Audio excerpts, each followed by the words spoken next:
I just had the opportunity to get the latest briefing from FBI Director Comey, as well as Deputy Attorney General Yates and the rest of my national security team about the tragedy that took place in Orlando. They're going to be doing a more extensive briefing around noon, just a little bit after noon, over at FBI headquarters. So I will allow them to go into all the details, but I thought it was important for you to hear directly from me.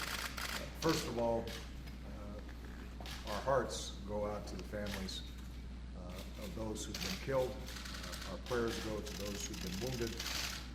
This is a devastating attack on all Americans. It is one that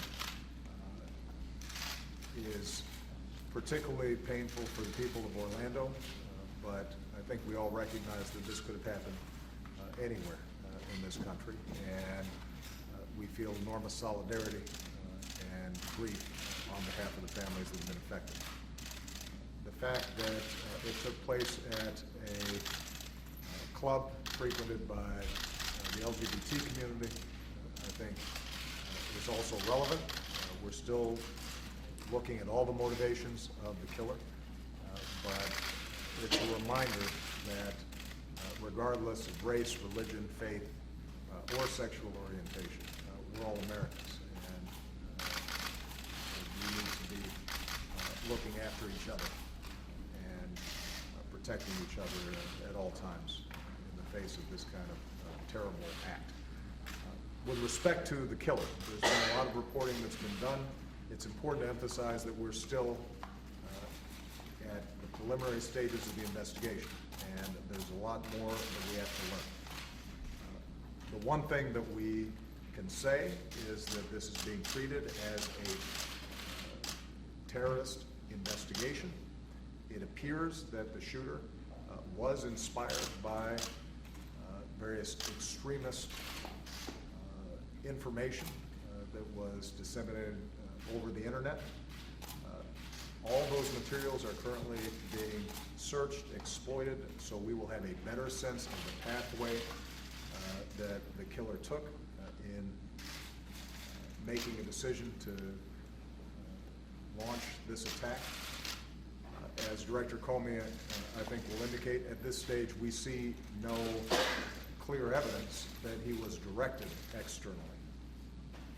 It does appear that at the last minute he announced allegiance to ISIL, but there is no evidence so far that he was in fact directed by ISIL, and there also at this stage is no direct evidence that he was part of a larger plot. In that sense, it appears to be similar to what we saw in San Bernardino, but we don't yet know, and this is part of what is going to be important in terms of the investigation. As far as we can tell right now, this is certainly an example of the kind of homegrown extremism that all of us have been so concerned about for a very long time. It also appears that he was able to obtain these weapons legally because he did not have a criminal record that in some ways would prohibit him from purchasing these weapons. It appears that one of those weapons he was able to just carry out of the store,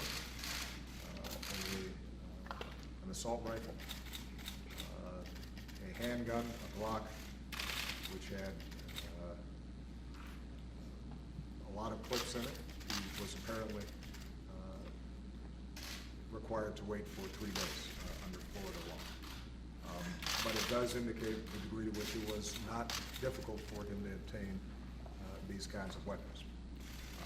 Director Comey will discuss the fact that there had been some investigation of him in the past that was triggered, but as Director Comey, I think, will indicate, the FBI followed the procedures that they were supposed to and did a proper job.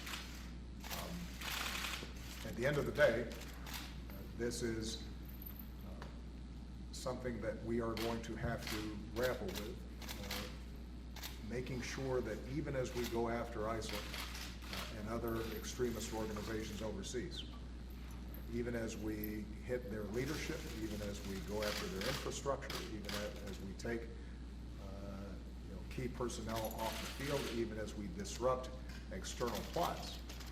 That one of the biggest challenges we are going to have is this kind of propaganda and perversions of Islam that you see generated on the internet, and the capacity for that to seep into the minds of troubled individuals or weak individuals, and seeing them motivated then to take actions against people here in the United States and elsewhere in the world that are tragic. And so countering this extremist ideology is increasingly going to be just as important as making sure that we are disrupting more extensive plots engineered from the outside. We are also going to have to make sure that we think about the risks we are willing to take by being so lax in how we make very powerful firearms available to people in this country. And this is something that obviously I've talked about for a very long time. My concern is that we start getting into a debate, as has happened in the past, which is an either-or debate. And the suggestion is either we think about something as terrorism and we ignore the problems with easy access to firearms, or it's all about firearms and we ignore the very real role that organizations like ISIL have in generating extremist views inside this country. And it's not an either-or, it's a both-and. We have to go after these terrorist organizations and hit them hard. We have to counter extremism. But we also have to make sure that it is not easy for somebody who decides they want to harm people in this country to be able to obtain weapons to get out. My hope is that over the next days and weeks that we are being sober about how we approach this problem, that we let the facts get determined by our investigators, but we also do some reflection in terms of how we can best tackle what is going to be a very challenging problem, not just here in this country, but around the world. Again, my final point is just to extend our deepest sympathies to the families of those who are affected, and to send our prayers to those who are surviving and are in hospitals right now, their family members, hoping that they get better very soon. But in the meantime, you can anticipate sometime around noon that Director Comey and Deputy Attorney General Yates will provide you with a more full briefing about this. Okay? Mr. President, is there anything more of an LGBT angle to this? Well, I think we don't yet know the motivations, but here's what we do know, is organizations like ISIL, or organizations like Al-Qaeda, or those who have perverted Islam and created these radical, nihilistic, vicious organizations. One of the groups that they target are gays and lesbians, because they believe that they do not abide by their attitudes towards sexuality. Now, we also know these are organizations that think it's fine to take captive women and enslave them and rape them. So, there clearly are connections between the attitudes of an organization like this and their attitudes towards tolerance and pluralism, and a belief that all people are treated equally regardless of sexual orientation. That is something threatening to them. Women being empowered is threatening to them. So yes, I'm sure we will find that there are connections, regardless of the particular motivations of this killer. There are connections between this vicious, bankrupt ideology and general attitudes towards gays and lesbians.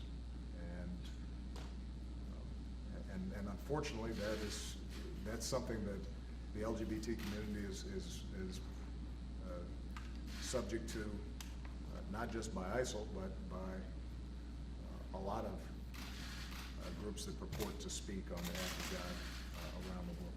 What are your thoughts about the fact that after all these incidents over these years, that there has not been any move to reform gun control in this country? April, I think you know what I think about it.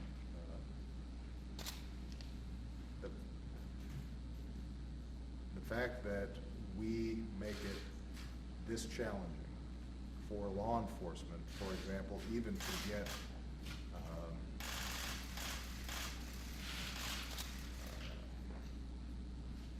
to get alerted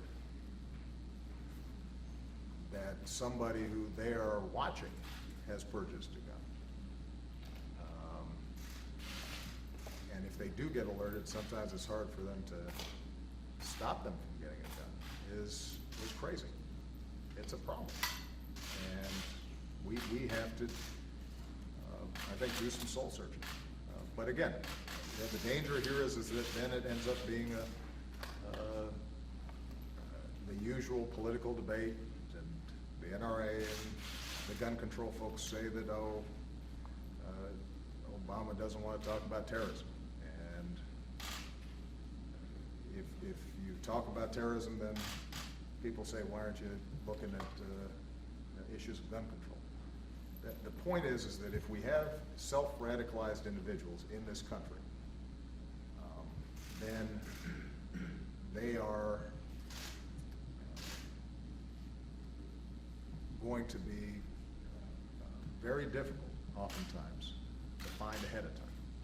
And how easy it is for them to obtain weapons is, in some cases, going to make a difference as to whether they're able to carry out attacks like this or not.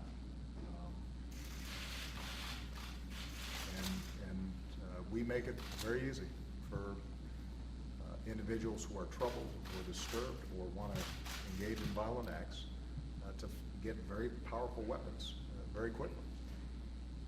And that's a problem.